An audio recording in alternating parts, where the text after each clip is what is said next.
Hi, it's Karen, and welcome to our Women at Work Life Happens podcast of 2021, where my friends and colleagues share their business knowledge, their business successes and failures, and their personal stories with all of you.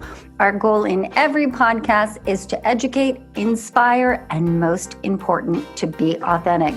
So enjoy today's podcast and be sure to subscribe so that you receive all of our podcast updates.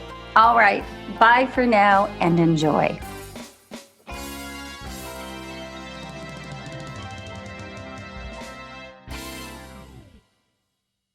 Hi, it's Karen, and welcome to our third podcast of 2021. Today we have a fabulous presentation by Gail Knott. The subject is which social media platform will give you the biggest bang. Gail Knott is the co-founder of Take Wing Coaching and Lift. Lift is an online community for learning, inspiration, freedom, and transformation for coaches, consultants, and solopreneurs. Lift provides training and accountability on building your business online and creating systems to save time and increase your revenues without trying to figure things out on your own. Gail has over 20 years experience in online marketing and 6 years as a business coach. She combines her marketing know-how with NLP and mindset coaching to support high-achieving solopreneurs with breaking through self-sabotaging habits. Oh, I love that. Okay, Gail, welcome. And I'm so excited to have you present today. Let's go ahead and get you started. Thank you, Karen. Thank you for having me here. I'm really excited. It's interesting that that's the top question I received when I did some surveying on social media about what is your biggest question regarding social media and how can I help answer those questions. That question was, what platform should I be on? Should I be on that would give me the biggest bang for my buck, my time, the biggest return on investment? And it used to be a very simple answer. If you were B2B, be on LinkedIn. If you are B2C, be on Facebook. If you're in tech, be on Twitter. And we obviously have more platforms to choose from. And there's also different layers of types of people and how the social media platforms are used.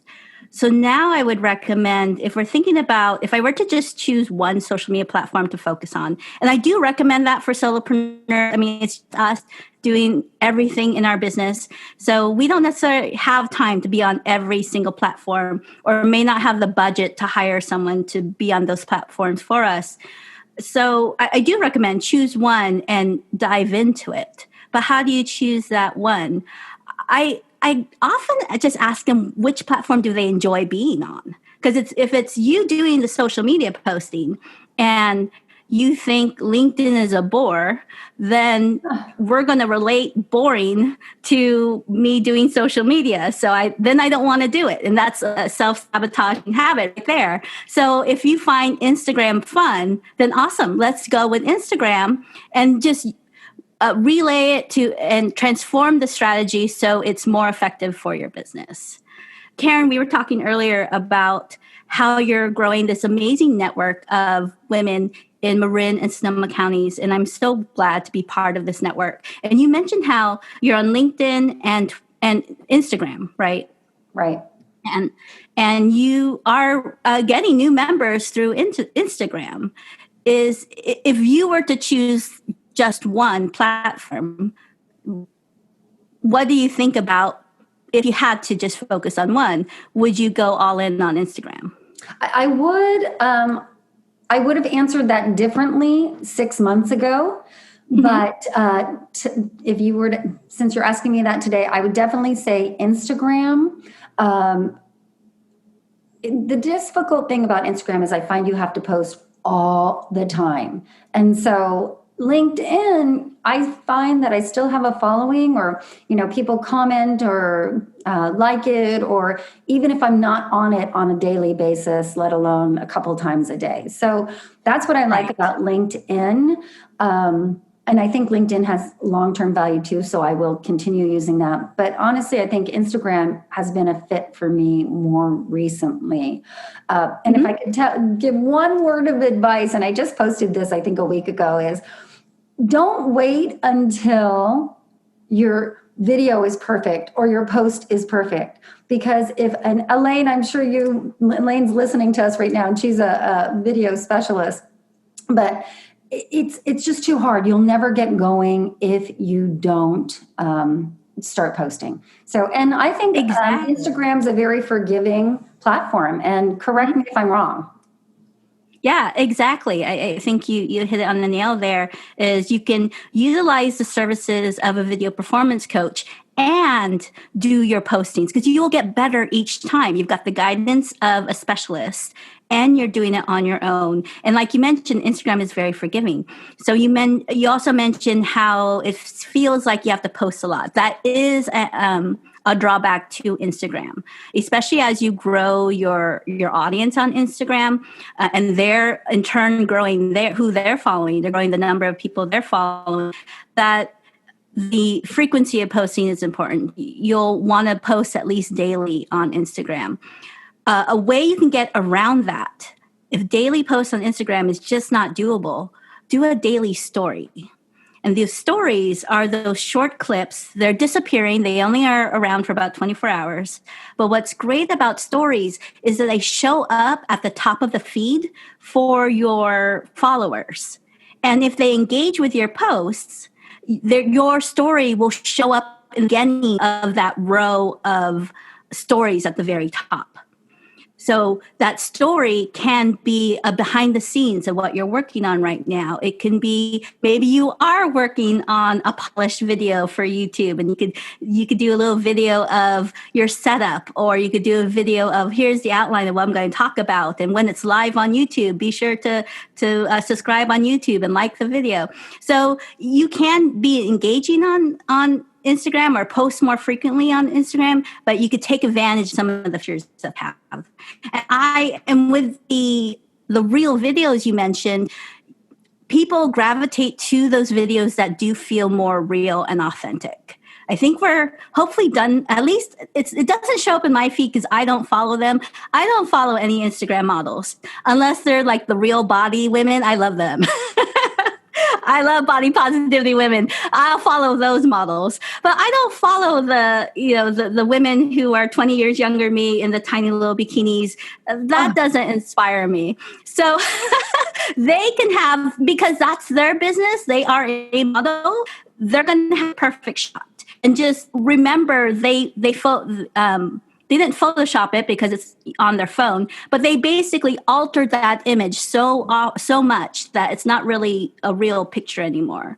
So let's not compare our lives to a Photoshop version, a filtered version of someone else's life. Let's show the real us on social media. I would agree with that. And I do believe in LinkedIn, it should always be more of a professional post, not your puppy posts or your, I'll do kind of a mix on Instagram. Sometimes I'll show my personal life, me walking with my dog, because I'm always hiking with my dog. I won't post that as much on a LinkedIn. Would you agree with that? Right. I agree. I see people pushing the boundary on that, but I do feel that LinkedIn is more of a professional environment. And you could still find ways to show your personality in that professional environment. So if you're not a suit wearing person, you don't have to put on a suit to do your video or take your picture to be on LinkedIn if that's not who you really are. But you can still give a flavor of who you are in the types of posts you. So if we're going for LinkedIn, I would recommend that is still more B2B, but there is a way to go B2C as well. Because like, for example, one of my clients is a parenting coach. Well, parents are on LinkedIn. They have jobs. They have LinkedIn profiles.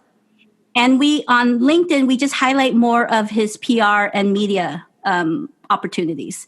So when he's featured on a show or on a podcast, then that's more on LinkedIn. But we'll also put parenting tips too, because you never know if a parent is scrolling through that, they've got a screaming kid in the background.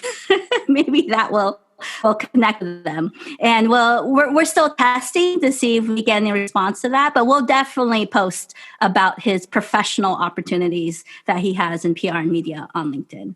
So LinkedIn, I would recommend if you're doing that, at least post an article once a month. It doesn't have to be your article. It could be someone else's article you want to share. Post maybe once a week and then continue connecting with people. I prefer to connect with people who I actually know versus accepting every stranger who wants to sell me their coaching program.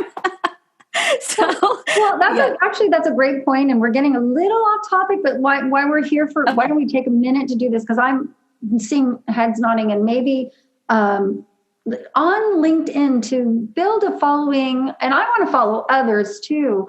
I get solicited a lot. Hey, I want to present at your group, blah, blah, blah. I don't follow those people, but I would like to connect with more, well, I'm going to say women because that's my focus. What's the best way of kind of doing that? Is it stalking somebody if you reach out to them, or how would you suggest kind of growing your base, not for selfish reasons, but also to learn from others as well and to share their posts? Right. I would do it in just like in networking, when you're reaching out to a stranger, is that you're giving first. So you're finding some way to give first. If you follow their podcast, let them know, I really enjoyed that last episode where you interviewed so-and-so. This is what I learned and I applied it to my business and I already had these kind of results. That kind of messaging is personalized, and it's going to show that you're really interested in this person as a person and as a professional, and you're not there to spam them. Right. I like that. And that's an easy thing to do. The other question I have is Facebook groups. I understand, I know people know Pinterest and who should be on Pinterest, Twitter, Facebook groups. Anytime you read an article, they're like, really, you've got to join Facebook. You should have a Facebook group. You've got to join one. And certainly we're in Women at Work and Sonoma Women at Work. We do have a Facebook group. And I love to see people post and connect there because it's private, but it's, 400 private. But what's your thought on Facebook groups? Most coaches say you got to have a Facebook group. I don't know about that, because you're collecting all of these potential leads. I mean, basically people like coaches and consultants create Facebook groups because they want to grow a community and promote what they do. And all of those leads are in Facebook. And all the challenges we've had with Facebook when it comes to privacy and ads and censoring or not censoring. So I would be careful about putting all my eggs in that one basket. So I would grow the Facebook community if that's something you want to do, and get them on your email list. So if you want to know about our next event, sign up for our email list. Or if you'd like a free workbook to work on your goals, sign up for the email list. And then that way, if something happens to Facebook and you lose that group for whatever reason, you still have your contacts. That's still yours. So I've been on the fence about a Facebook group, and I wasn't going to form one for myself until another coach asked if I wanted to do it with her. So I'm like, okay. No, and I'm on the fence group too. Effort, I'll do it. I'm on the fence too, because I love our group. But I love it when they post educational items, or I love it when they post an event that they have. That's totally fine. But then I also want to see a lot of reciprocation. Like sometimes I'll let somebody in and all they do is self-promote. And that's not what the group is all about. The group is all about supporting each other with a like, with a comment, with a share, and learning about events that are in the area, which is one of the main reasons I started this, or a new business like Addie's, remember Addie, who's opening Pure Bar in Novato. I'd want her to post her opening to get the support of the women there. But then it's a fine line of over self-promoting and sharing. And so I think which is why some Facebook groups actually prohibit promotion except for certain times or not at all. And that's up to you as the leader of what kind of community you want to build, and you create those guidelines. I would recommend getting feedback from the members and asking them, what would you like this group to be like? And from their feedback, create those guidelines of like, okay, so we do want to be able to promote at the same time we want it to be engaging and community oriented. So where do we find that balance? And we create do that have those guidelines. rules and regulation. And if I would Mhm. encourage you, Gail, as you start your group, is to make sure you do that up front. We Yes. do have a question. Sure. How much time should a business owner spend per week on social media? And how do you quantify the payback from the hours spent? So that's a great That's a question. great question. So when people ask about return on investment, I would ask about what their goals are. Often when I did used to have a social media agency, I don't anymore. I just do strategy now. When we were working with a client, I would ask them what their goals are, and often it was to get clients, and that was it. It wasn't brand awareness. It wasn't engaging with our community. They just wanted clients, and I would turn them away because that is sales and leads and funnels. Whole different strategy. That's when you want advertising, and be able to attract your clients through advertising where people sign up for something or get a coupon and purchase from you, get a free month free, whatever the offer is. If you are into thought leadership where you want to be seen as a leader in your industry, then you're going to be sharing your information, your content. If you want to grow your network, then you're engaging. When it comes to time base, I would say, what's your time budget for networking? What's your time budget for thought leadership and content marketing? And then we take a portion of that towards social media. So if I say I'm going to spend 5 hours a week networking because I get a lot of clients through networking, then maybe that's one meeting, maybe that's 2 meetings a week, these like group meetings like Marin Women at Work, Sonoma Women at Work. Maybe it's like a chamber meeting. And then maybe I do 2 coffee meetings or Zoom meetings at this point. But eventually we're going to meet for coffee again or wine, however you like to network.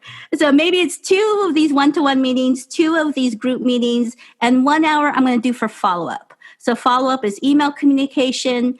I'm going to connect with them on LinkedIn, connect with them on Instagram, comment on their post. And once I start commenting and engaging on their posts, they'll show up in my feed. And I'll just spend 10 minutes a day looking through my feed and taking turning it off, so to speak. If it helps, if you find social media to be too distracting, take it off your phone and just put it on your work computer. And then now social media is for work. That's great information. We're going to take one more question. I love all that. Thank you, Gail. Is it still true that the more you, I'm so glad Elaine asked this because this is one of my frustrations. And if you follow my posts, you know I preach this every day. It's like engage, engage, engage. But let's go back to Elaine's question. The more you engage on a platform, the more the platform shares your content. Is that still true? It's twofold. People will need to engage with your content for it to show up more on their feed. So if I engage on Marin Women at Work's Instagram posts, they now always show up. Your posts, Karen, always show up at the top of my feed. It's a good thing. And I make it a point. I had to make the extra effort to go find the account, like it, but I made the decision that I'm going all in with Marin Women at Work. I'm not going to just be what they call a minnow, a member in name only. I'm going all in. I'm engaging. So I made it a point that to say, okay, today is my day. I'm going to check Karen's post, see if she's got anything new, like, comment, share, those kinds of things. Once I just started doing that a few times, then automatically your posts show up in my feed. I don't have to think about it. Because it shows, and I continue engaging.